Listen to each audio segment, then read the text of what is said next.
Self-performed lobotomies are fun, right? Most people like to read a book, play guitar, or maybe even go play a game of 2-on-2. But on Friday, I decided to go see the lobotomy of the year, whose plot asks so much of suspension of disbelief that if you're not careful, you could find yourself talking to Ed Harris as he requests your help breaking codes to prevent the Russians from taking over.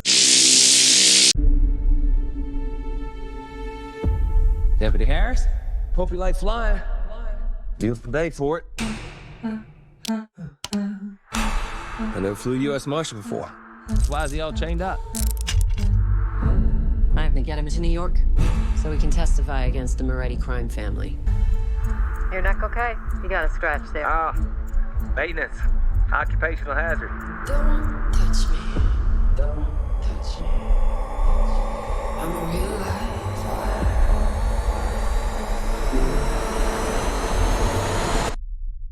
Psycho killer. Qu'est-ce que c'est? Y'all need a pilot? Psycho killer. We open with Winston being raided by the marshals for helping Moretti, a crime boss, with some sort of cooking of the books. Winston presents himself as a neurotic, scared little girl, offering lame comedic relief who can only be reined in by the logical and emotionally stable yet damaged female officer Marilyn. Mayday, mayday. Marilyn is a hard-nosed, don't take no for an answer badass who is looking to redeem herself after letting her previous witness barbecue in the shower. The details of this are lost because, again, reality doesn't exist in this movie. Female cop manages to get into multiple fights with a jacked Mark Wahlberg, whose character has a homosexual crush on the witness. That's the good part. Again, the lobotomy continues as female badass fights the male homosexual psychopath, causing the plane to take a nosedive. Now, for this next part, it's important to remember that this is a prop plane that flies 3,000 to 4,000 feet throughout the movie. Marilyn is able to defeat the bad guy by tasing him for 6 hours in this nosedive, which knocks Marky Mark out, pinning her against the dashboard of the plane.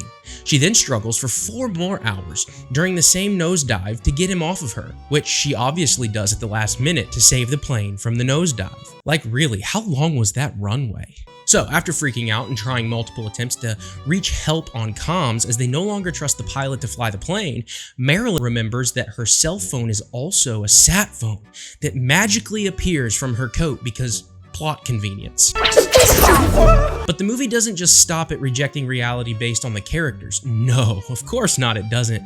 Because we aren't even allowed to believe in physics either. The plane almost runs into a mountain. In desperation for their lives, they pull up, and the plane runs through a snow embankment at the top of the mountain, which doesn't have any effect on the flight speed or the propeller. It doesn't seem to affect the plane at all. Not even a scratch. No issues at all. There was more damage to the plane at the beginning of the movie when, for no reason at all, the writers decided to scare you with a bird strike on the windshield of the plane.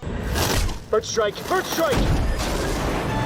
Meanwhile, Marilyn connects the dots that the mole is the director of the marshals and that he has her boss killed. The movie continues to rot your brain until it oozes out of your ear with more badass woman power, beating Mark Wahlberg to a pulp, homosexual evil catcalls from the one-dimensional psycho with no motive for why he is helping the bad guys or even if he is helping the bad guys. I'm gonna enjoy it. Winston gets stabbed twice and Marilyn lands the plane while yet again, at the same time, beating up a jacked Mark Wahlberg in hand-to-hand combat and then shooting him. During the plane landing, Mark is thrown out of the plane and hit by an ambulance. Marilyn identifies another hitman after Winston and shoots him in the back of an ambulance to save Winston's life yet again. She then notices the hitman's phone next to Winston, with the director on the other end of the line asking the hitman if Winston is dead, if it's over. And the feminist John McClane closes this hot piece of garbage movie out with the words, "No, but for you, director, it will be."